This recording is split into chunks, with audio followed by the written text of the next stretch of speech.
Udah? Oke, assalamualaikum warahmatullahi wabarakatuh. Waalaikumsalam warahmatullahi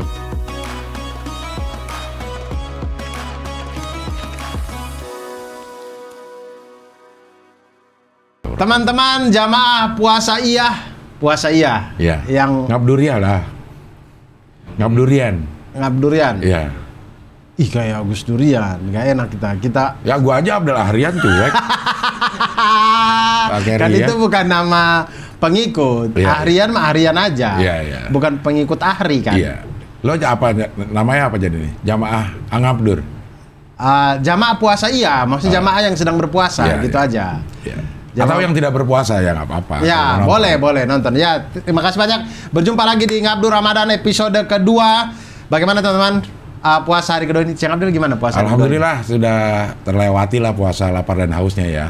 Tapi mudah-mudahan pahalanya. Lapar dan hausnya sudah terlewati. Bagaimana kan kita belum buka? Maksudnya oh iya belum buka ini. Belum buka dong. Ya. Hari pertama. Kelihatan nggak puasa ya kita ya. Karena ini syutingnya di bulan Rajab, bulan Syaban. Ya. Ya kemarin puasa alhamdulillah lapar dan hausnya bisa dilewati, tapi mudah-mudahan pahalanya juga sempurna. Amin. Luar biasa sekali. Emang yang kita ini sebenarnya mengkhawatirkan tuh pahala puasanya, bukan masalah lapar dan hausnya kita bisa tahan. Kayaknya kalau kita bisa aja lah. Iya, lapar dan haus tuh sudah hatam ya dari kita kecil masalahnya. Iya. Bahkan sampai ngerokok yang di hari-hari biasa kayaknya kita nggak bisa tahan, di bulan puasa nyantai aja. Nyantai aja, bisa aja. Nggak ada kepengenan, aduh asam nih pengen ngerokok tuh. Iya, nggak ada, bisa aja. Itu. Ya, betul. Yang kita khawatirkan bukan lagi lapar dan haus ya. Betul. Tapi ke pahala puasanya kita sempurna nggak nih? Sempurna apa enggak? Karena puasa itu salah satu ibadah, atau kayaknya satu-satunya ibadah yang rewardnya itu langsung dari Allah Subhanahu Wa Taala gitu. Iya, ada ayatnya itu. Ada tapi ya? gue lupa. Ya saya juga. Ada ayatnya. Tapi kita pernah dengar kan? Pernah dengar. Iya. Kayaknya itu satu-satunya ibadah ya. Satu-satunya ibadah ya. Puasa. Kalau yang lain tuh masih kayak malaikat catat, malaikat tahu. Oh, oke, ini rewardnya segini, ini rewardnya segini. Tapi kalau puasa itu Allah mengatakan bahwa enggak, puasa itu semuanya untukku. Untuk saya. Nanti saya yang akan itu balas, kasih gitu. Karena menurut gua memang dibilang gampang, nggak gampang, dibilang sulit, emang sulit sih untuk menyempurnakan pahala puasa kita. Karena kayak kita sebel sama orang, terus ngeliat orang nggak ngapa-ngapain, terus kita dalam hati ngebully, caci, itu kan udah bikin, bikin udah nggak sempurna lah. Betul. Menjaga puasa sesempurna mungkin tuh sulitnya minta ampun. Sulitnya minta ampun. Iya. Bahkan kalau misalkan menyendiri pun. Iya. Jadi kayak saya tidak mau berhubungan dengan orang ngunci diri. Tetap pikiran mengawang-awang. Nanti mikirin ini orang yang ini kita cari kejelekannya. Dia gini banget ya. Sulit memang. Itulah manusia Itulah manusia. Tapi baiklah, berusaha teman-teman. aja terus. Berusaha terus. Semoga puasa kita yang kali ini lebih baik daripada puasa yang kemarin. Ya. Sarannya saya, teman-teman sekalian, mumpung ini masih hari kedua puasa ya, bikin program dalam bulan puasa ini, apa yang ingin dicapai. Jadi ibaratnya kalau kata ustadz ya, bulan puasa tuh kan kayak kita tuh mau berkelana gitu. Nah kalau kita mau berkelana, siapin bekalnya. Mulai baca-baca buku-buku tentang puasa, remind lagi hal-hal tentang puasa, apa yang membatalkan, bagaimana sahur, bagaimana berbuka, bagaimana ini, segala macam. Lalu bikin target, misalnya targetnya satu bulan ini 1 juz, 1 bulan ini 1 juz lagi kelamaan. Satu hari 1 juz. Nah, jadi bulan ini bisa hatam. Kemudian mungkin mau ada yang bikin programnya itu sedekah setiap hari pengen sedekah. Atau pengen membaca 5 buku gitu. Atau apa gitu, itu sangat bisa sekali di bulan Ramadan ini. Jadi bikin programnya gitu, teman-teman. Kalau yang berkecukupan, punya uang lebih, paling gampang memang sebenarnya patungan buka puasa. Banyak banget kan tuh. Oh iya. Tempat-tempat yang menerima untuk nyediain takjil. Iya, itu masjid-masjid. Maksudnya kalau punya uang itu sebenarnya berserakan fasilitas kita untuk beramal. Iya, kayak Panen pahalanya itu banyak banget. Iya. Banyak banget. Lo jalan sedikit ke ada masjid, lokasi di situ juga Iya. udah berlipat-lipat. Bahkan kita sering kalau di jalan gitu pas lagi berbuka puasa Iya. banyak banget yang bagi-bagi di jalan juga. Tapi gue pernah loh buka puasa tuh, puasa di dalam kondisi perjalanan, nggak ada yang ini. Jadi gue buka puasa pakai rokok. Dalam tol paling Cing Abder. Enggak, gue tuh dari mana ya? Dari mana-mana yang di job lu man, Kelapa Gading itu menuju satu tempat di Blok M. Jalan, Tidak dalam tol. tidak dalam tol. Oh. Bener-bener tidak ada. Mungkin sudah tarawih itu. Belum. Iya. Di Bulog gue mau kemana gitu kok nggak ada di biasanya kan ada aja orang ngasih-ngasih. Iya, iya. Ini nggak ada, semua nggak ada. Di mobil nggak ada di air mobil sama nggak ada sekali. air karena perkiraan gue akan nyampe sebelum maghrib. Ternyata Macet. Maghrib di jalan gue bilang nggak ada, tukang-tukang juga nggak ada, pinggir-pinggiran jalan tuh nggak ada tukang-tukang asongan-asongan. Karena hujan sih waktu itu. Iya, akhirnya gue buka puasa pakai rokok. Harusnya buka kaca aja, tak ada udah ini. Iya, gimana Dapat ya buka setetes, puasa? 2 tetes kan udah lumayan. Buka Tapi puasa gitu. pakai yang makro gimana itu? ya tidak tahu juga ya. Nggak tahu juga. Cuma gue berpendapat segera akan berbuka, segera akan batalkan puasa. Ya. Apapun caranya ya gitu ya. Ya. Jadi gue ngerokok aja dah, gue batalin Ya, puasanya gitu. selama ada apa yang bisa untuk membatalkan lah, Iya. mungkin setetes air atau Iya. apa gitu kita coba Atau gue aja. menjilat ludah sendiri, wah. Tapi keluarin dulu. lebih ke saya nggak Hah? tahu. Iya. Dia orang lagi berpuasa loh. Iya. Orang lagi berpuasa. Tapi udah dikit lagi orang buka. mau menyiapkan yang manis-manis loh ini. Udah dikit lagi berbuka, tenang. Iya. Iya. Nah begitu. Ini sudah berapa menit ini? 7. Tuh. Wih, sudah 7 menit aja. Ngobrolnya Kita deh. tuh kultum loh, Iya, iya, kuliah tunggu maghrib. Tunggu maghrib, ya. Ya Allah, belum apa-apa sudah 7 menit. Udah maghrib. Sudah maghrib. Iya. Belum ada isinya. Baik, episode kemarin di Kultum Kuliah Tunggu Maghrib ini kita sudah membicarakan masalah tentang bagaimana Tanda-tanda kenabian. tanda-tanda kenabian dari Rasulullah Nabi Muhammad SAW. Lalu kemudian proses selanjutnya itu kelahiran beliau. Iya, 12 Rabiul Awal. Ya, bukan proses selanjutnya, maksudnya hal yang kita ceritakan. Iya. Hal yang kemudian yang ingin kita ceritakan atau kita bicarakan sekarang adalah waktu beliau lahir. 12 Rabiul Awal itu April kalau nggak salah. Oh iya ya. Kalau ya pada saat itu ya, April tanggal berapa gitu. Oh iya. Iya Masehinya kayaknya. ya. Masehinya. Masehinya Coba ya, April. saya cari ya. Tenang, nggak usah lo cari di situ. Oh, Di sini iya, bisa. coba. Di sini ada.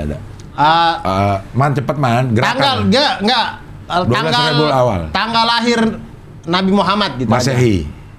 Kalau nggak salah di April, bulan April 20-an kalau nggak salah dia. 20-an April gitu. Jadi ada yang Kalau- mengkonversikan ke April 571 Masehi. tanggalnya. Tanggalnya. 12 Rabiul Nah itu Awal. tuh, 12 Rabiul Awal itu tanggal berapa? Tanggal 22 April. Oh, 22 April. 21-nya hari Kartini ya? Hari Kartini. Ya. Oh, 22 April beliau ya. Hari Senin. Hari Senin 22 April 571 Masehi. Ya. Pada waktu itu penanggalan Hijriah belum ada, disebut tahun gajah. Ya. Tapi tanggal dan bulan udah ada, 12 Rabiul Awal. Nah, walau alam tuh ya. Iya. Emang udah ada kan tanggal dan itu, yang belum ada memang tahunnya, Dur. Oh, kalau Penanggalan dan bulannya itu sudah ada, Udah mulai ada. dari Muharram sampai Jumadil, Tapi namanya- sampai Zulkaidah itu. tapi namanya Zulhijjah. kali ya, namanya kalinya yang berubah-ubah ya. Namanya akhirnya diubah. Oh. Gitu. Tapi udah ada penanggalan dan bulan itu udah ada, tahun yang belum memang. Makanya disebut tahun gajah, saat itu lagi diserang katanya ya. Iya, Abraha. Pada Abraha. saat itu Abraha dengan pasukannya datang ingin menyerang Ka'bah karena orang ramai sekali setiap tahun ke orang ziarah apa ya istilahnya ya? Ya, ziarah. Ziarah ya? Iya, Ziarah ke pilgrim, Ka'bah. iya, berziarah. Berziarah ke Ka'bah dan segala macam. Iya. Dia merasa bahwa kok tempat saya tidak seramai itu padahal saya juga sudah bikin tempat ibadah Iya, gitu. Betul. Akhirnya datang mau menghancurkan. Ada surat Al-Fil ya. Ya. Datang menghancurkan, mau ini segala macam, ternyata dikirim burung ababil. Ya. Nah, itu yang lumayan masyhur juga itu kisahnya. apa ya waktu si Abdul Muthalibnya yang bilang balikin apa, gue jaga benda-benda gue aja dah, kalau Ka'bah lo serang-serang aja deh sana, udah ada yang jagain gitu. Iya. Apa yang diminta lah sama si Abdul Muthalib itu ya? Saya tidak tahu persisnya, tapi Iya. kalau dari ceritanya kan mereka mengungsi akhirnya karena mereka tahu bahwa kita tidak mungkin bisa melawan Abraha ini dengan pasukan gajahnya segala macam. Iya. Akhirnya, jadi teman-teman, tunggangan gajah itu ibaratnya kayak kita bawa tank. Iya. Itu gambarannya lah ya. Kalau kita bawa kuda atau unta itu, kuda itu untuk kavaleri cepat gitu ya. Unta mungkin untuk perjalanan pasukan aja. Iya. Tapi kalau gajah itu setara kita bawa tank. Tank, ya. Nah, tidak mungkin lah orang-orang Mekah melawan Abraha. Akhirnya mereka mengungsi ke bukit-bukit. Kemudian itulah masyhur kita dengar bahwa Abdul Muthalib mengatakan bahwa sesungguhnya Ka'bah itu adalah miliknya Allah, maka Allah yang menjaga. Allah yang akan menjaga. Berarti kalau lo nyerang dia, lo berhadapan dengan Allah. Iya. Gitu. Akhirnya diturunkan Burung ababil yang membawa batu-batu. kerikil-kerikil dari neraka. Iya.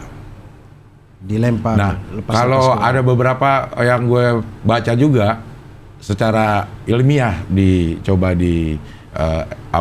dianalisa bahwa itu adalah wabahnya cacar dulu.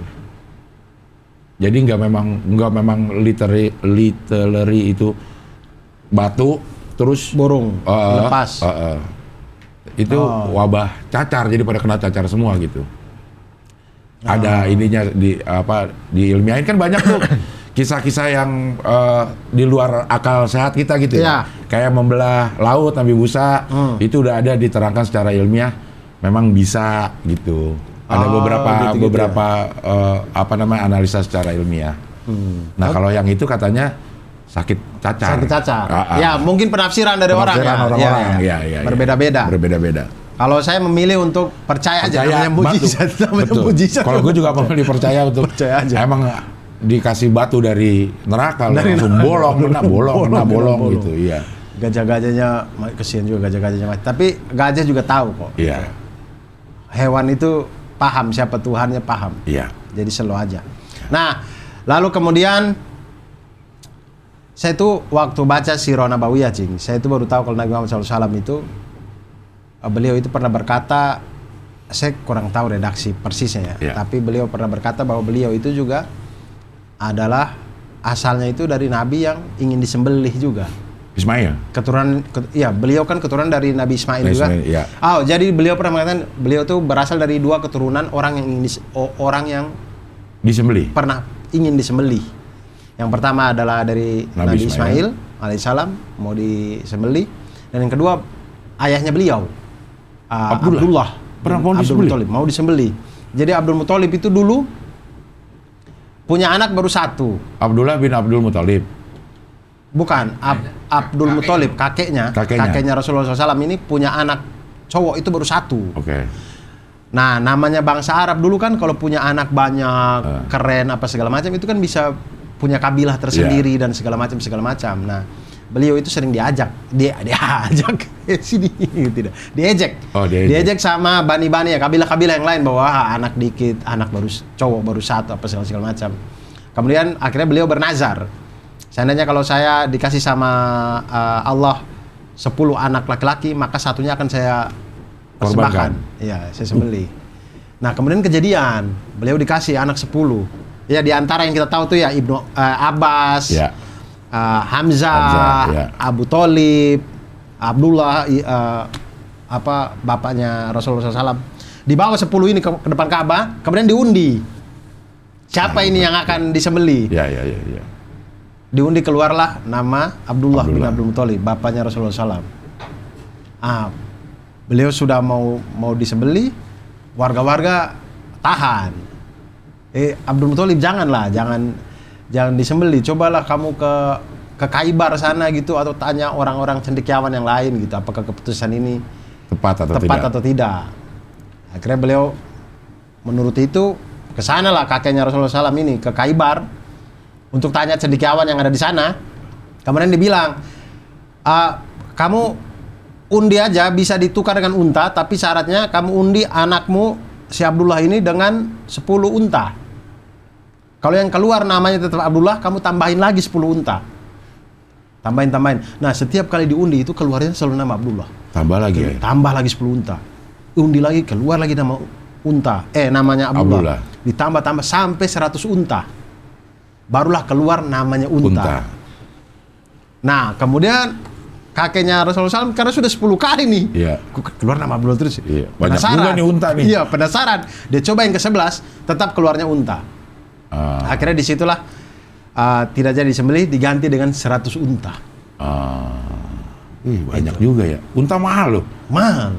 Berapa sih ya? Unta itu ratusan juta harganya. Sekarang. Iya, pakai ini sekarang tuh ratusan juta karena waktu yang salah satu mahar. Dia lebih mahal dari sapi ya? Iya. Waktu yang mahar Rasul ke Ibu Khadijah itu unta. Dan begitu dikonversikan ke uang sekarang itu miliaran. Coba miliaran. Sekitar 3M kalau tidak salah. Saya juga pernah baca mas kawin Rasulullah SAW kepada karena unta Ibu merah Khadijah. kalau nggak salah. Unta spesial lah gitu. Unta spesial gitu ya. spesial. Ya, Itulah ya. kemudian ada syaratnya untuk dua pihak inilah ya. Ya. Anjuran untuk dua pihak. Yang laki-laki disyaratkan untuk berikan mas kawin yang memuliakan istrinya, tapi yang istrinya, yang calon istri semurah mungkin. Mintalah mas kawin yang tidak memberatkan calon suami. Nah, ini dua-dua ini kalau memegang masing-masing itu keren banget. Iya. Bahkan ada yang pakai cincin besi kan? Siapa ya? Pakai yang cincin besi. Cincin yang dari besi doang. Iya. Maharnya. Terus ada yang kalau yang baju perangnya siapa tuh?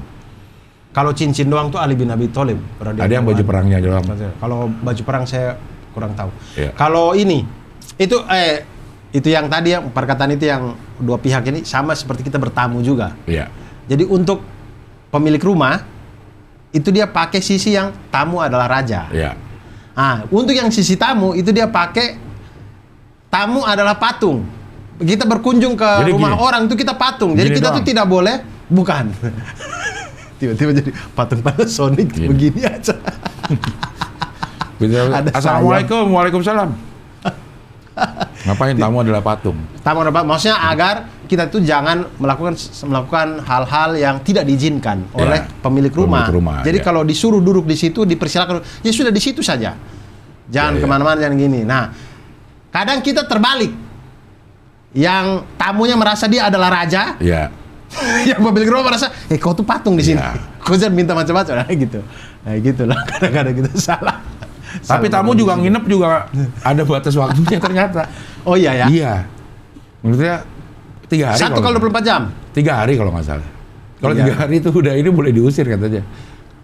Jadi kalau ada orang nggak tahu diri gitu tiba-tiba nginep di rumah orang, 3 hari lebih boleh diusir katanya. Biar tidak memberatkan. Tidak memberatkan. Pemilik rumah juga. Iya, banyak membuat kegok kalau ada orang nginep. Gitu. Itulah hal-hal muamalah yang semuanya sudah diatur sedemikian rupa sedetil mungkin gitu. Iya. Iya. Ada aja yang kita tidak tahu masalah. Ini bagaimana ya? Cari aja, pasti ada. Pasti ada. Sudah ada tuh. Pasti ada. Nah, begitu. Kemudian Nabi Muhammad SAW ini anak yatim ya beliau ya. Kalau tidak salah dari bacaan yang dikasih sama Bang Rahmano ini, dari umur kandungan Ibu Siti Aminah itu 3 bulan. Bapak dari Rasulullah SAW, Bapak Abdullah itu meninggal. Okay. Waktu sedang kafilah dagang gitu lah, jatuh sakit kemudian meninggal. Kemudian lahir, banyak berita, maksudnya hal-hal yang kita baca bahwa bagaimana Ibu Aminah itu tidak merasa sakit sama sekali. Bahkan dari masa kandungan itu tidak seperti ibu-ibu yang lain. Yeah. Walaupun tidak membaca itu ya. Akun-akun parenting ya. Parenting ya, belum ada juga sih. Ya, belum ada. Itu tidak merasa sakit, tidak ini, pokoknya enak saja gitu. Ngidam nggak ya? Wallahu alam ya. Ya. Tapi kalaupun ngidam tidak memberatkan. Tidak memberatkan. Yeah. Semudah itu. Di kisah-kisah yang ada. Kemudian begitu Rasulullah SAW lahir, banyak tanda-tanda di muka bumi ini yang terjadi. Ya. Salah satunya api Olimpiade meninggal. Api Olimpiade mati. Enggak. Bukan. Ada perang juga kan kalau nggak salah tuh. Pada saat itu kalau nggak salah Persia sama Romawi. Ya. Pokoknya yang api padam tuh apinya kaum Majusi. Ya. Mereka penyembah api. Apinya itu sudah 1000 tahun tidak mati-mati. Ya. Rasulullah SAW lahir apinya mati. Berhala-berhala jatuh. Ya. Gas-gas habis berarti itu. Buat api Majusi ternyata ada gasnya. Nggak tahu. Ya. Nggak tahu mereka sudah menemukan gas atau belum ya. Pastilah. Walau alam kita Ya tidak tahu juga. kalau nggak Mungkin mati-mati kayu kan bakar. pakai gas, pakai apa? Ganti kayu terus.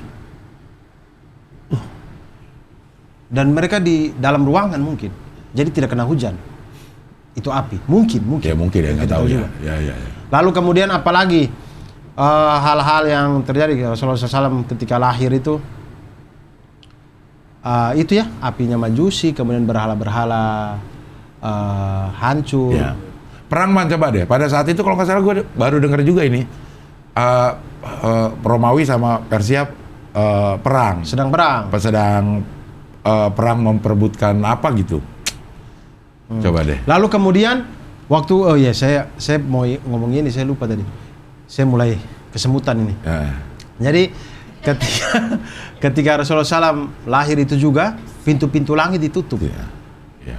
Ditutup, setan-setan, iblis-iblis, jin-jin itu mereka tidak bisa lagi mencuri kabar dari langit. Maksudnya mencuri gimana? Jadi dulu sebelum Nabi Muhammad SAW lahir itu ceritanya jin-jin ini mereka bisa bolak-balik naik turun Oke. bumi langit Ya. untuk mencuri informasi-informasi dari para malaikat. Oke. Jadi malaikat lagi ngobrol atau bagaimana saya tidak tahu, dapat gambaran di kepala saya mungkin lagi ngobrol atau apa Allah menyuruh sesuatu ke malaikat, mereka dengar, disampaikan deh tuh ke disampaikan ke dukun-dukun, Ya. ahli nujum apa segala Ya. macam. Nah, ketika Nabi Muhammad SAW lahir, pintu-pintu langit ditutup, jin-jin sudah tidak bisa lagi masuk. Bahkan mereka kalau mencoba tetap mendengar, mereka dilempar pakai bola-bola api, tombak-tombak api. Nah, kemudian saya tidak tahu ini tafsirnya bagaimana ya, tapi kalau di surat Al-Mulk itu di ayat kelima itu dibilang kan, dan sungguh telah kami hiasi langit yang dekat dengan bintang-bintang, dan kami menjadikannya bintang-bintang itu sebagai alat-alat pelempar setan, dan kami sediakan bagi mereka azab neraka yang menyala-nyala. Jadi ketika saya membaca ini, saya mikir kayak berarti bintang jatuh itu jangan-jangan ada jin yang lagi mau curi curi berita, kemudian dilempar. Kita manusia melihatnya seperti bintang jatuh, kita malah make a wish. Minta. Setan sedang lari, manusia saya sedang dilempar, kok malah berdoa. Mungkin karena dia minta sampaikan sama yang lagi ngelempar kan. Wah, ada malaikat juga kan yang ngelempar gitu, kita make a wish aja dah. Siapa tahu didengar sama malaikat yang ngelempar gitu. Tapi itu langit yang dekat dengan bintang-bintang itu aja berarti bintang itu termasuk ada di langit yang dekat, berarti ada langit yang jauh. Gede banget berarti. Itu aja udah di ayat sebelumnya itu, Cing. Berarti berapa tahun? Tahun. Nah itu. Iya, ada yang menciptakan 7 langit berlapis-lapis. Bintang ada di langit yang paling dekat. Langit yang dekat. Jauh benar berarti ya. Berjuta-juta tahun cahaya kan bintang. Mungkin dekat dari sudut pandangnya si jin yang mau ngambil berita ini. Iya. Paling dekat dari planet bumi lah. Ya. Langit terus ada bintang-bintangnya, itu langit yang dekat. Ya. Gede banget ya berarti ya. Nah begitu. Ya. Nah itu ada tuh. Ayat ketiga itu yang menciptakan 7 langit berlapis-lapis. Ya. Kemudian ayat ayat kelimanya yang masalah dilempar, dan sungguh telah kami hiasi langit yang dekat dengan bintang-bintang. Dan kami jadikannya bintang-bintang itu sebagai alat-alat pelempar setan, dan kami sediakan bagi mereka azab neraka yang menyala-nyala. Nah begitu. Sudah berapa menit ini? 11. Hah? 24. Ih, sudah 24 menit. Ya. Memang tidak bisa direm gitu ya. Kita tidak cocok. Kita tidak dicocok isi kultum. Iya. Tidak kuliah cocok. 70 menit. Ngobrol kesini aja udah 7 menit sendiri. Tidak cocok gitu. Iya. Baiklah. Makanya pantas orang TV tidak ada yang panggil mama dan mama lagi. Cing Abdel dan saya untuk Kelamaan ngobrol. isi Ramadan di kelamaan. Kelamaan ngobrol ya keburu maghrib ya. Ya sudah lah. Iya. Baik, itu dia teman-teman. Selamat Tapi ada berbuka yang harus puasa. disampaikan dulu dong. Oh, apa tuh? Kalau kita berbuka tuh harus dengan yang halal. Oke. Ya. Selain yang manis, Yang manis. tentu halal juga dong. Selain Manis, tapi kalau hasil curian kan tidak boleh. Ya, halalnya itu bukan sekedar zatnya, tapi cara mendapatkannya juga. Iya, betul. Cara mendapatkannya Betul. juga. Dan kehalalan itu juga udah harus sekarang udah ada apanya namanya ya?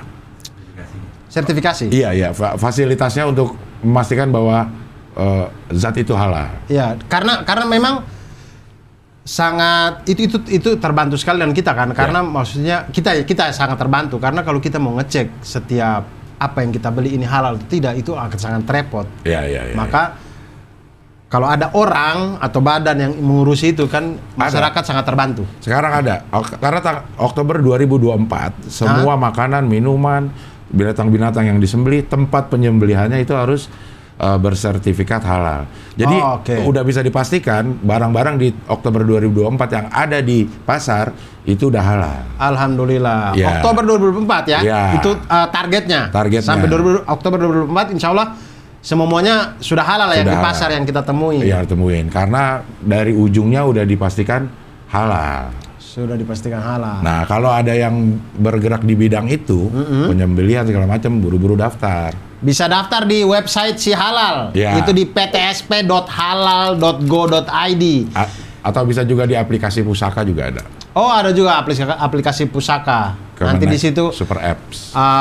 banyak karena ada program juga ya. Gratis. Sertifikasi halal gratis atau sahati. Iya. Terus Buat ada yang pelaku-pelaku UMKM. Self-declare. Artinya nggak usah harus lewat lab. Dia kasih lihat aja nih, gue jualan pakai ginian. Udah halal. Gue pakai tepungnya gue beli udah ada logo halal. Oke. Gitu. Jadi hasilnya misalnya pisang goreng, ya udah pasti halal. Oke. Tapi lo daftarin gitu. Ya. Syaratnya apaan? pokoknya ada. Ya ada syaratnya tuh, lo lihat tuh di IG. Nanti lihat di IG-nya Ngabdur ya. Ya, jangan. Lihat Di IG Halal Indonesia. Oh, lihat di IG-nya Halal Indonesia. Ya, apa akunnya, Bang? Halal Indonesia. @halal Indonesia. Halal.indonesia. Apa, Pak? Halal.indonesia. @halal.indonesia, teman-teman. Nah, nanti lihat di situ untuk program sehati ini syaratnya bagaimana mendaftar, mudah sekali, semuanya ada di situ dengan grafik yang menarik untuk dibaca, tidak sakit di mata dan itu semua sudah karena grafiknya udah bagus ya. Grafik bagus tuh bikin orang minat baca. Betul. Gitu. Dan grafiknya oke, keren. Ini terakhir alurnya begini alurnya. Alurnya apa? Alur sertifikasi halal gratis sehati. Pelaku usaha. Dari pelaku usaha kemudian nanti ke pendamping proses produk halal PPH itu sekitar 10 hari nanti. Kemudian BPJPH, kemudian Komite Fatwa Produk Halal, kemudian ke BPJPH lagi 1 hari, lalu sertifikatnya keluar. Tapi buat totalnya 12 hari. 12 hari kerja insya Allah. Tapi buat pelaku usaha hanya pada sampai ke yang kedua, Dur. Pendamping. Kesananya udah diurus sama. Kesana diurus, tinggal bukan tinggal, tapi masih harus kita menunggu 12 hari insya Allah Panji sudah banget jadi. loh. Lo panji banget loh. Gak usah ngomong tinggal, harus masih gitu supaya Masih kita terpacu. Masih harus sehingga kita betul-betul menanti 12 hari itu. Iya. 12 hari kerja insya Allah sertifikatnya teman-teman sudah jadi. Oke. Ya begitulah, selamat berbuka dengan yang manis-manis dan juga yang halal-halal teman-teman semua. Kita berjumpa lagi di Ngabdur Ramadan besok ya. Kultum. Ya. Oh sorry, Ngabdur Ramadan Kultum. Kuliah tunggu maghrib. Oke. Salam apa ya di sini ya? Tidak Salam, mungkin sambil setrika sih. Salam satu maghrib. Salam satu maghrib. Iya. Oke. Salam satu azan. Salam satu azan. Azan maghrib. Salam satu maghrib. Salam satu maghrib aja. Keren salam satu maghrib. Baik teman-teman semuanya, demikian saya Abdul Arsyad. Wassalamualaikum warahmatullahi wabarakatuh dan Sing Abdel pamit. Salam satu maghrib. Ini Mas pesanannya. Sebelum saya makan, halal gak nih? Ya halal dong. Itu gak lihat logonya. Kalau halalin anak bapak, boleh. Nah itu yang susah. Yang gampang urus sertifikat halal di BPJPH. BPJPH? Iya, Badan Penyelenggara Jaminan Produk Halal. Oktober 2024, kalau produk makanan, minuman, jasa penyembelihan, dan hasil sembelihan belum bersertifikat halal, siap-siap aja kena sanksi. Segera sertifikasi halal. Halal itu baik, Halal itu sehat.